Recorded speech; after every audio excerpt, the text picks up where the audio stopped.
Morning. It is Monday, May 16th. It's a beautiful day in Central Indiana. We're a few minutes late. I apologize. Technical difficulties. We're having a little May Monday here after a busy weekend, but it's an honor to be with you. I'm Chris Jenson, mayor of Noblesville, and we're here with another edition of Mental Health Monday with a great friend of mine, someone who has the patience of Job this morning working with us, getting this all set up. Kristen Boice, the owner of Pathways to Healing. Good morning, Kristen Boice. Good morning, Mayor Jenson. I have only place to go is falling from that. Yeah, that was a pretty high bar that I set for you there. Sorry about that, but it was true. And technology sometimes works, sometimes doesn't work, So, but we're here. We're glad to be here on a beautiful Monday. I hope wherever you are watching this show or if you're watching it later in the week, that it's a beautiful day as well. Get outside, get some fresh air. We've talked a lot about that, how important that is here. But we are excited to have another edition of Mental Health Monday with you today. We're actually having this edition right smack dab in the middle of Mental Health Awareness Month. So it's all culminating here in May. We're going to talk a little bit about mental health awareness, what that looks like, confronting some transitions today. We got a lot of great topics to tackle. And of course, my good friend Kristen Boice is going to help us tackle them here today. So few ground rules. If you have any questions during today's show, feel free to type them in or say hi. Hi, Emily Gaylord. She's our comms director. She's actually off on a little vacation today, but she's tuning in to Mental Health Monday, which we really appreciate. If you have any questions, type them in there. If you just want to say hi, type them in there as well. We love to hear from people. I love, Kristen, I'm sure you get the same thing as you go around the community throughout the weeks. People come up and whisper in your ear or thank you for something that just means so much. It means that we're doing some good work here. So I haven't even had a chance to say good morning to you, Kristen. Good morning. I am excited to be here. I love doing these Mental Health Mondays with you, and I love it when we get questions and participation. So it's a true honor and privilege to be here today. Well, the privilege is ours, definitely. So before we get started, as we always do, I was actually joking with Julie Jenson yesterday in the car on the way to a baseball tournament about square breathing. And so I'll let you lead us through that exercise as we get our mind and our bodies ready for a good discussion this morning. Yes, I had to do lots of square breathing over the weekend as well. It's something I use every single day, every hour really of my life. I am using square breathing. I teach this to every client. And the purpose of square breathing is to come back to center. So we're not in the past, we're not in the future. We're managing our activation in our bodies and our triggers, and we're recentering, we're regrounding ourselves. That's the purpose of doing deep breathing and square breathing. So we start with our feet on the floor. Why do we do that? To really get our bodies in the here and now. And we press into our feet. We inhale for 4 through our nose. We hold for 4, and we exhale slowly out our mouths like you're cooling soup, or for the kiddos, cooling a cookie, or you're blowing a bubble. So we get that full benefit of releasing that tension and tightness that is trapped in the nervous system. So we'll do 2 breaths together. Feet on the floor, and even if you're standing, you're pressing into your feet. So press into your feet, really ground into that current space you're in. Big, deep inhale, hold, and slowly release out your mouth.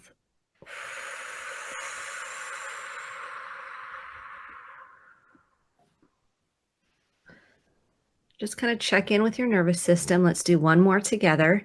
Big, deep inhale, pressing into your feet. Big, deep inhale. Hold.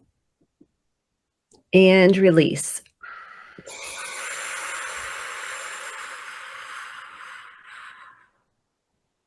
I always say just kind of move your head side to side. A lot of us carry so much pressure and feel almost like we're carrying a burden in our shoulders. So noticing that and kind of doing some tight, shoulder shrugs up and then releasing your shoulders down. So you can really tend to yourself. We're kind of sleepwalking through our lives a lot of times and just going through the motions and disconnected from our bodies. This is a way to kind of caretake yourself in the moment, wherever you are. If you're in a meeting, if you're with your kiddos, if you're taking a walk, or you're on your computer, this is a way to tend to yourself. Love it. Sorry, I had to turn the lamp on mid-conversation there. It was going to drive me nuts all day long. So Apologize. Love square breathing. Love the feeling of that release. I do it all the time. It seems so simple, and it is so simple, but needs to be practiced, just like with anything that we do. So I love that. All right, let's dive in. First of all, good morning, Scott Wood. Thanks for the thumbs up too. Glad that you're listening this morning. Let's talk a little bit. It's Mental Health Awareness Month in May. You and I have been at this for about 26 months, actually, this conversation, which is hard to believe. So you and I are pretty used to the conversation around mental health. You know, I don't shy away from it. It doesn't bother me at all. It's a very normal mainstream. But, from your seat as a practicing therapist, someone who challenges herself to be better every day around the idea of mental health, who challenges her patients to do that. Talk about what you've seen. What are some of the biggest differences you've seen in the past 24 months around the topic of mental health and normalization of it? Can you talk a little bit specifically kind of from your seat as a professional, maybe what you're most proud of, what you've seen, and then maybe some areas that we have to go still?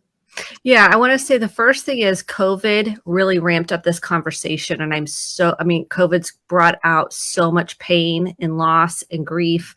And it's also, I love the and in both. And it's also brought up this conversation about emotional wellness and mental health. We have seen a strict uptake in mental health issues, anxiety, depression, post-traumatic stress disorder, in more than any time in history, especially for teens and youth. And I wanted to share some statistics to kind of really highlight not only what we're seeing at Pathways, but also just in general in the world, and specifically here in the United States, because we have seen a steady increase of suicidal ideation, suicide attempts, and substance abuse disorder really increasing during this time. So I thought I'd throw some things out there so you get a real good grasp of where we're at mental health wise and why this conversation continues to be absolutely paramount into talking about it, bringing it to the table, bringing it to the light. 1 in 5 Americans are struggling with their mental health. And I would actually say that's higher because many people don't report that they're struggling with mental health. They don't have access to services, and we're not able to track everybody. So in my opinion, that is much higher. That's a conservative number. And we're looking at 27 million Americans right now struggling with some sort of mental health issue. We all have mental health applies to everybody. It's not just one person. We all have mental health that needs to be taken care of. And I think that's an important part of this conversation. It's just not for those people. No, it's for all of us. We all have health and we all have mental health. Yes. So I love that statement. It's not like, oh, they have a mental health challenge. No, everyone has mental health. Yes. And are we tending to our mental health? Have we been taught about our mental health? Have we named it? Have we learned how to identify emotions and our body sensations? And here's another staggering statistic that I want to highlight that really came to light over the last couple of months with what we're seeing in the practice is substance abuse issues are up. I read the statistic 13% since the pandemic. I would say that's double, maybe even triple that. And I know that sounds staggering. And here's the statistic that I want people to know. Alcohol and substance abuse addictions, 90% of them start before the age of 18.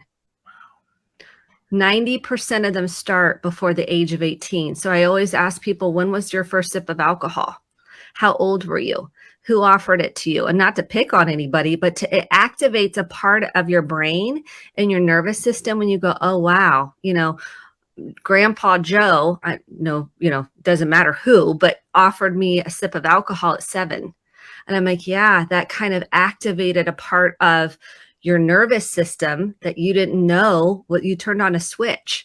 So I always ask, when was your first sip of alcohol? When did food become a comfort source? How old were you? What was going on during that time? When was anybody exposed to pills, painkillers, surgeries, things like that? We need to highlight these conversations that we're scared to have because we think, oh, well, that doesn't pertain to me. Everybody has a propensity to have an addiction, depending on, we have so many factors that factored into it. We have physiologically, we have family history, we have environmental factors, we have shame. And we don't talk about how shame is driving so much mental health issues. Shame is I'm flawed, I'm bad, there's something wrong with me, I'm defective. And that shame wants to take us into the dark abyss, into a hole, and hide and feel like we are not fit for consumption in this world, and we're not worthy, and we are not likable and lovable, and nobody really cares about us. It tells us all these lies. And that drives us wanting to hide and numb and withdraw and avoid because we feel so horrible inside. It leads us to depression and anxiety. And we need to have a conversation about shame. Everybody has shame. It's a matter of on a continuum. Just like I think of addictions, there's a continuum. It's how much does it, the impulse, the compulsions, the dependency, really impact you. So we're seeing a real increase with substance abuse and addictions of all sorts. Social media, we know when we look at that 90% statistic that starts before the age of 18, and we're giving our kids, access. I mean, we're all doing it. I'm not picking on anybody, just so you know. I mean, that activates a part of their brain that is stimulating that addictive response. So we're looking at phone usage, and it's not all bad or good. I love the and in both. So it's not an all or nothing conversation. It's something to get us thinking about this in a different way. That's why our conversation on Mental Health Mondays can maybe spark a new way to think about something. Maybe open up your mind and to go, oh, I hadn't thought about it that way. That's what we're doing with mental health awareness. We're looking at, are you doing your own self-reflection? And how much awareness are you having about kind of how things have impacted throughout your life? Not to blame or get stuck in that, to go, oh, that had more of an impact than I ever thought it did.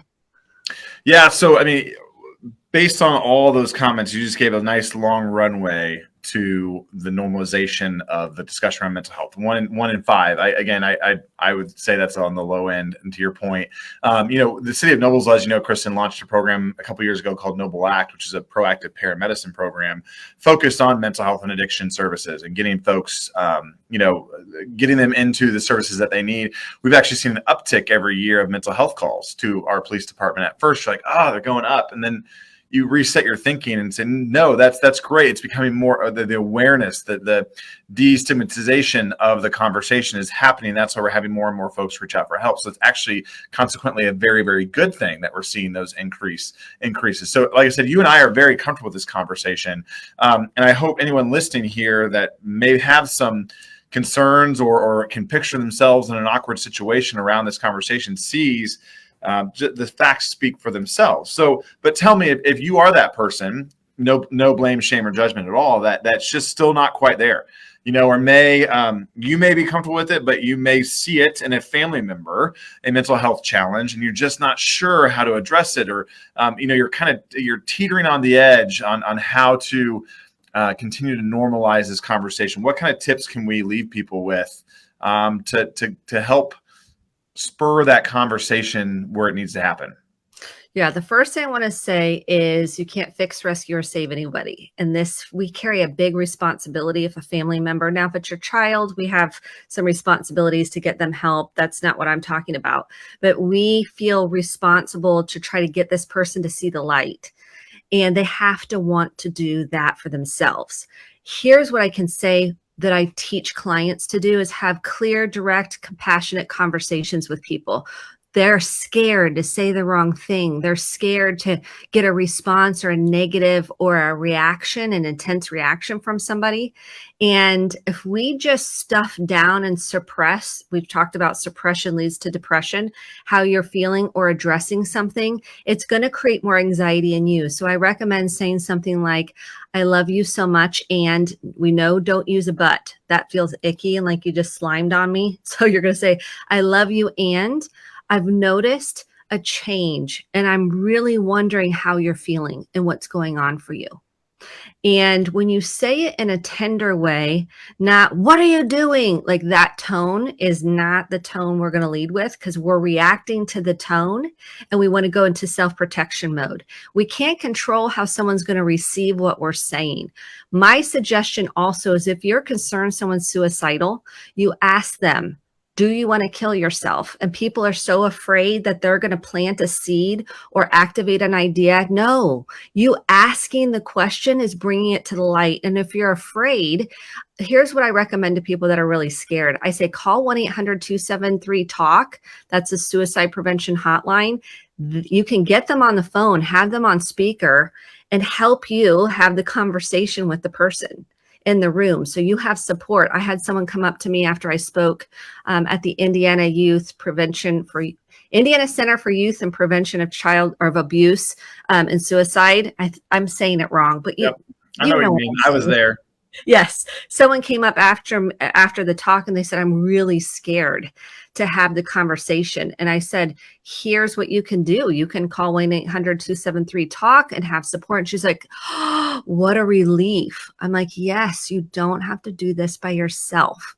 You can have support. You can also text 741-741, type in TALK. If you don't want to talk, you just want to text someone. This is if you're struggling with suicide, ideation, wanting to not be here anymore. People will show you, typically, not all the time, but they'll be showing you hints. They'll say, I wish I wasn't here anymore.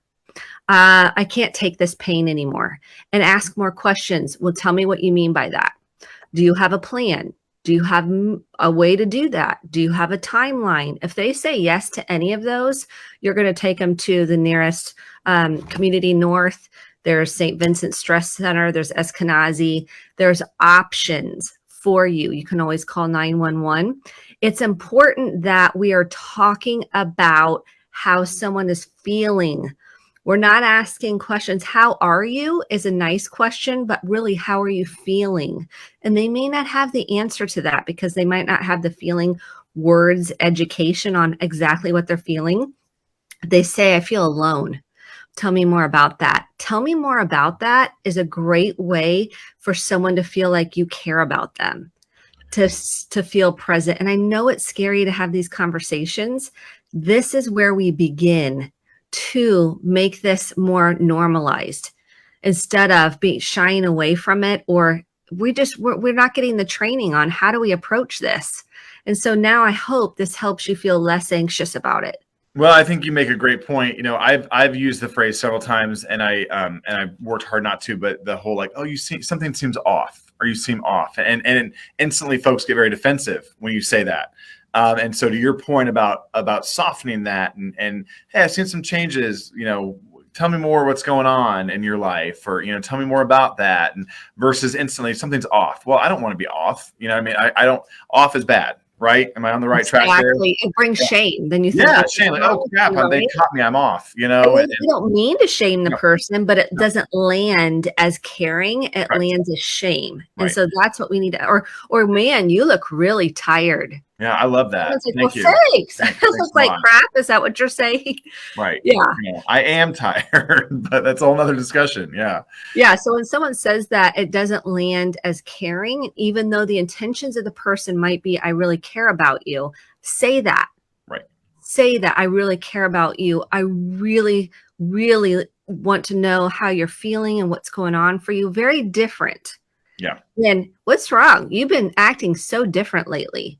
Yeah. Okay, my tone changed, how I said it changed, and I kind of want to bristle and like, ooh, I'm not going to open up to you. I kind of recoil because that shame comes up. Well, I think we are wired as people too, that we fear the unknown. You know, so these conversations around, especially on the suicidal conversation, are you going to kill yourself? You know, you don't want to know what that answer is, but don't you? I would certainly rather want to know the answer, and if I can do something about it. And you have to kind of not push through that moment on yourself, but realize it's not about you. It's about helping someone else.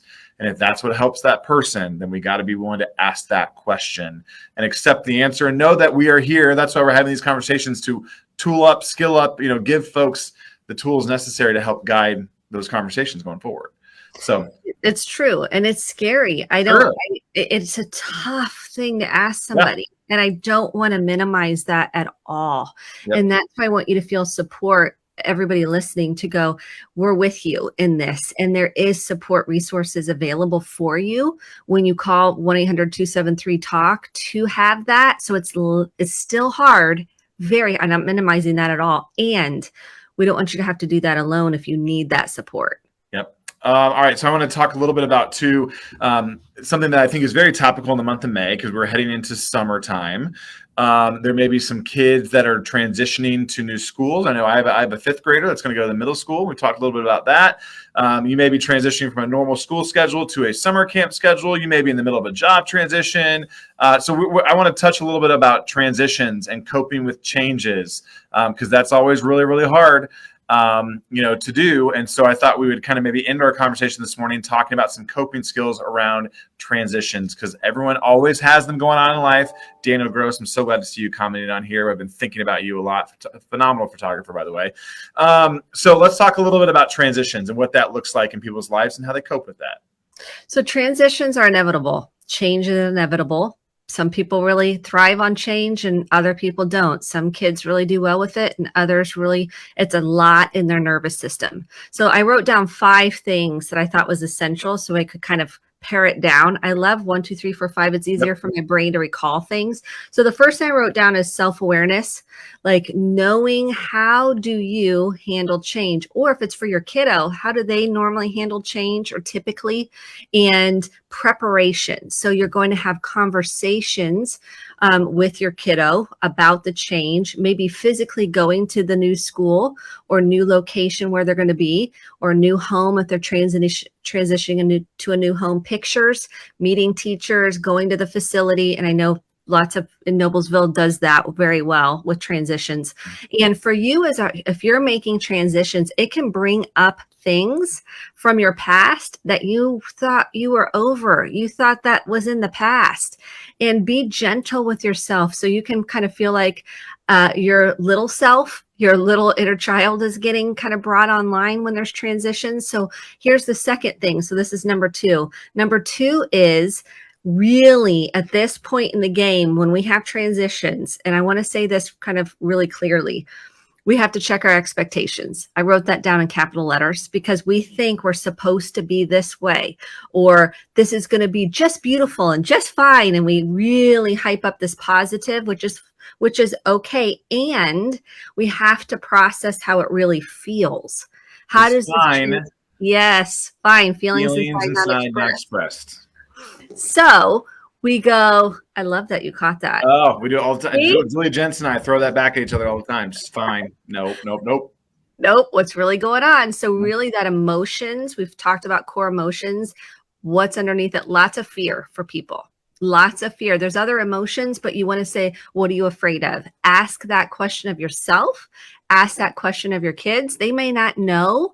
That's okay. You don't need to keep pushing and just say, hey, I get that. That's okay to have fears. It's okay to feel the way you do. And I want you to watch, number 3 is watch how you talk to yourself during these transitions. Shame tends to rear its head. And we think, what's wrong with me? Everyone else seems to be fine, but I seem to be struggling. And our self-talk goes in the gutter, because it's bringing up a lot of grief. Typically, number 4, what we see with transitions that we're not talking about is grief. We have grief, even though we want maybe the transition and maybe we don't want the transition, there's still grief. And you'll see if you ever have gone on a vacation and you're coming back to reality, or if you go back to childhood and you're like, have all these memories of a vacation, whether they're good or bad. But typically, if you've had a positive experience, so to speak, you're going to feel sad about leaving that place, or you're going to feel dread about coming back to your daily life, or in general, just the micro transitions of even dropping a kid off at school, or you transitioning from your morning, routine to then getting on a Zoom call. These are all transitions that have emotions attached to them, and knowing, what am I feeling? What is this bringing up? Oh, let me check to see if there's some grief or unprocessed grief. So some sadness, maybe some anger, maybe a little bit of fear. Check it, process it, journal about it, talk about it. When we can do that with someone we care about, which is number 5, having a support system. Because when we have transitions, and you might feel like so many people alone in them, but lots of people have also had these transitions. They might not feel exactly the way you do. Typically, they just don't know it because they haven't rumbled through that transition. It's helpful to have a support system, whatever that looks like. So if it's other parents going through it, or if it's coworkers, or maybe you need a 12-step program like Al-Anon, Alateen, AA, Codependence Anonymous. We have so many support systems available to help you with transitions, especially if you're going through sobriety.